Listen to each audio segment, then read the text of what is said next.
I'm about to read chapter 9. Make sure you click the link if you are going to follow along because I might skip a few parts here and there. So it might be easier for you to follow along on a different tab. Soon all traces of Dictionopolis had vanished in the distance, and all those strange and unknown lands that lie between the kingdom of words and the kingdom of numbers stretched before them. It was the late afternoon, and a friendly cool breeze slapped playfully at the car, and the long shadows stretched from the trees and bushes. Second paragraph. Ah, the open road, said the humbug. The spirit of adventure, the lure of the unknown, the thrill of a gallant quest. How very grand indeed.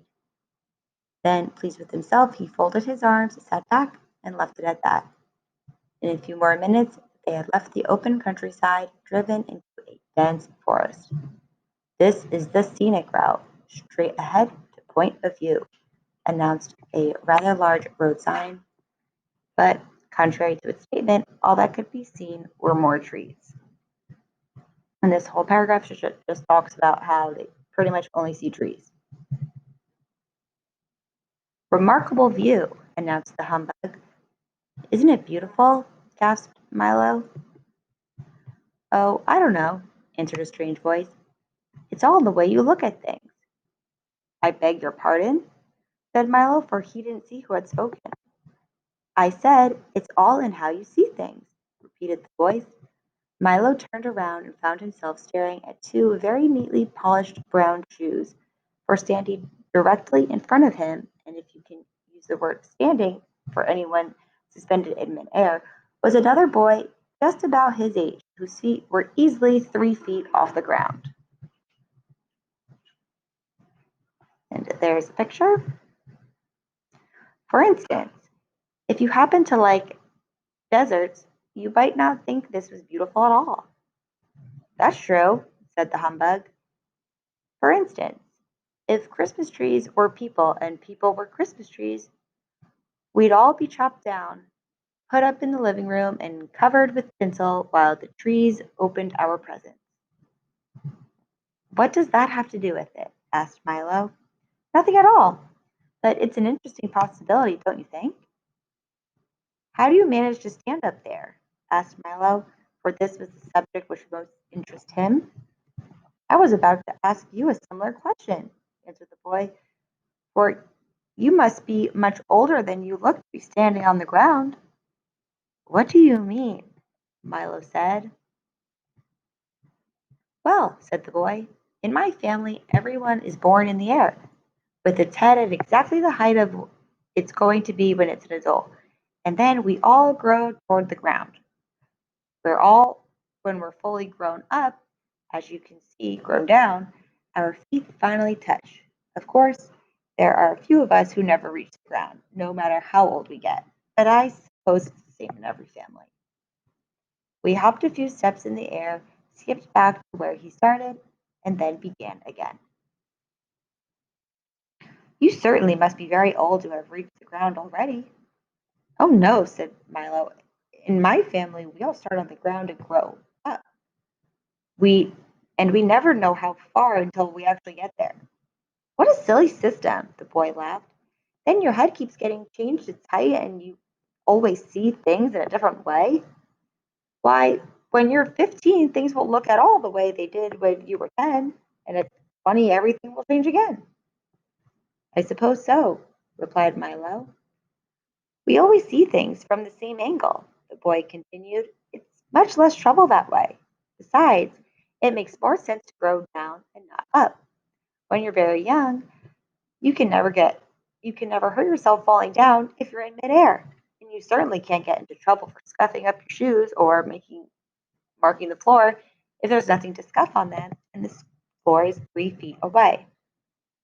That's very true, thought Talk, who wondered how the dogs in the family liked the arrangement. But there are many other ways to look at things, remarked the boy. For instance, you had orange juice, boiled eggs, toast and jam, and milk for breakfast, he said. And You are always worried about people wasting time, he said to Doc. And you are almost never right about anything, he said, pointing at the humbug. And when you are, it's usually an accident. A gross exaggeration, protested the furious bug, who didn't realize that so much was visible to the naked eye. Amazing, gasped Doc. How did you know all that? Asked Milo. Simple. I'm Alec Things. I see through things. I can see whatever is inside, behind, around, covered by, or anything else. In fact, the only thing I can't see is whatever happens to be right in front of my nose. Isn't that a little inconvenient? Asked Milo. It is a little, replied Alec, but it is quite important to know what lies behind things, and the family helps me take care of the rest. My father sees the things, my mother looks after things, my brother sees beyond things, and my uncle sees the other side of every question, and my little sister Alice sees under things. How can she see under things if she's all the way up there? Growled the humbug. Well, added Alec, whatever she can't see under, she overlooks. Would it be possible for me to see something from up there? Asked Milo. You could, said Alec, but only if you try very hard to look at things as an adult does. Milo tried as hard as he could, as he could, and as he did, his feet floated slowly off the ground until he was standing in the air next to Alex Bing. He looked around very quickly and in an instant crashed back down to the earth again. Interesting, wasn't it? Asked Alec. Yes, it was, agreed Milo. But I think I'll continue to see things as a child. It's not so far to fall. A wise decision, at least for the time being, said Alec. Everyone should have his own point of view. Isn't this everyone's point of view? Asked Huck. Of course not, replied Alec, sitting himself down on nothing.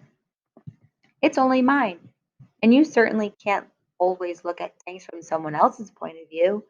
For instance, from here, that looks like a bucket of water, he said, but from an ant's point of view, it's a vast ocean. From an elephant's, just a cool drink. And to a fish, of course, it's a home. So you see, the way you see things depends a great deal on where you look at them from. Now come along and I'll show you the rest of the forest. He ran quickly down the air, stopping occasionally to talk to Milo, Doc, and the humbug. They followed as well. Anyone who wanted to stay on the ground could. Does everyone here grow the way you do? Asked Milo. Almost everyone, replied Alec, and then he stopped a moment and thought, now and then, though, someone does begin to grow differently.